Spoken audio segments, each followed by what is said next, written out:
வணக்கம். மனசுல நிறைய ஆசைகள் இருக்கும். ஆனா அதை எப்படி நிஜமாக்குறதுன்னு தெரியாம முழிச்சிருக்கீங்களா?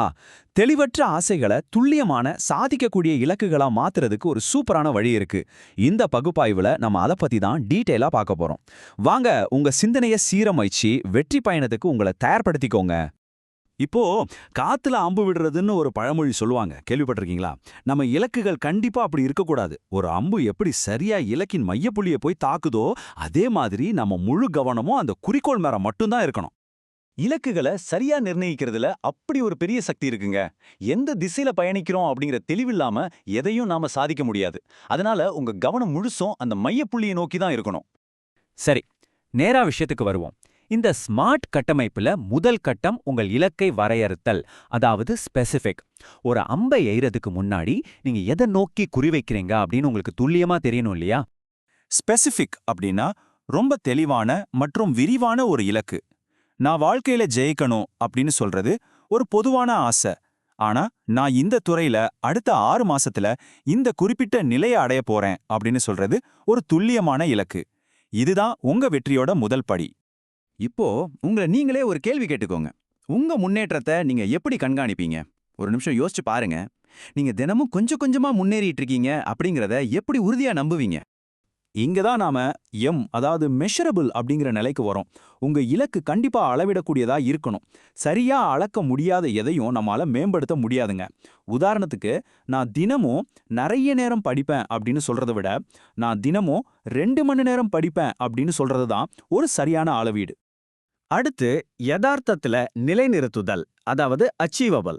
நம்ம ஊர்ல சொல்லுவாங்க இல்லையா, தரையில காலூன்றி நின்னபடிதான் ஆகாயத்தை பார்க்கணும் அப்படின்னு.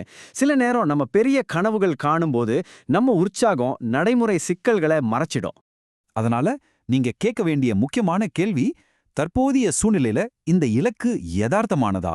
உங்ககிட்ட இப்போ இருக்கிற நேரம், எனர்ஜி, இதையெல்லாம் வச்சு நிஜமாலே இதை சாதிக்க முடியுமா அப்படின்னு ஒரு ரியாலிட்டி செக் பண்ணிக்கோங்க. அதுதான் ஸ்மார்ட் கட்டமைப்பின் அச்சீவபிள். நாளைக்கே நான் உலகத்தை மாத்த போறேன் அப்படின்னு சொல்றது சாத்தியம் இல்லாதது. ஆனா 2 மாசம் உழைச்சு ஒரு புது ஸ்கில் கத்துப்பேன் அப்படின்னு சொல்றது சாத்தியமானது. அடையக்கூடிய இலக்குகளை நிர்ணயிக்கிறது ரொம்ப ரொம்ப முக்கியம். சரி, நமக்கு என்ன முடியும்னு பார்த்துட்டோம். அடுத்து, பரந்த பார்வையுடன் சீரமைத்தல், அதாவது ரெலவெண்ட். நீங்க வச்சிருக்கிற இந்த குறிப்பிட்ட இலக்கு உங்க எதிர்கால பெரிய திட்டத்துல எப்படி சரியா பொருந்துது அப்படின்னு பார்க்க வேண்டிய நேரம் இது. அதனால உங்களை நீங்களே கேட்டுக்கோங்க, இது ஒட்டுமொத்த இலக்குடன் ஒத்து போகுதா அப்படின்னு. இப்போ நீங்க செய்யற இந்த வேலை உங்க பெரிய கனவுக்கு எந்த வகையில உதவியா இருக்க போகுது? இங்கதான் ரெலவெண்ட் அப்படிங்கிற விஷயம் முக்கியமாகுது. நீங்க ஒரு இலக்க தாக்குறது மட்டுமே முக்கியம் இல்லைங்க, அது சரியான இலக்கா இருக்கணும். உங்க ஃபைனல் கோலுக்கு சம்பந்தமே இல்லாத ஒரு விஷயத்துல நீங்க பல மணி நேரம் செலவிடுறது வீணான ஒண்ணு தானே. இப்போ நாம ஒரு ரொம்ப முக்கியமான இடத்துக்கு வந்துட்டோம். காலக்கெடுவை அமைத்தல், அதாவது டைம் பவுண்டு. இந்த ஒரு விஷயம் இல்லைனா நீங்க எப்பவும் உங்க வேலையை தள்ளி போட்டுட்டே இருப்பீங்க. உங்களுக்கான ஃபைனல் கேள்வி, இலக்கை அடைவதற்கான காலக்கெடு என்ன? ஒரு உறுதியான முடிவு தேதி இல்லாத இலக்கு வெறும் பகல் கனவு மாதிரி தாங்க. அது ஒருபோதும் செயல்படக்கூடிய திட்டமா மாறாது. இதுதான் அந்த கடைசி எழுத்து டி, டைம் பவுண்ட். இலக்கை அடைய ஒரு கடுமையான காலக்கெடுவை அமைக்கிறது ஒரு அலாரம் மாதிரி வேலை செய்யும்.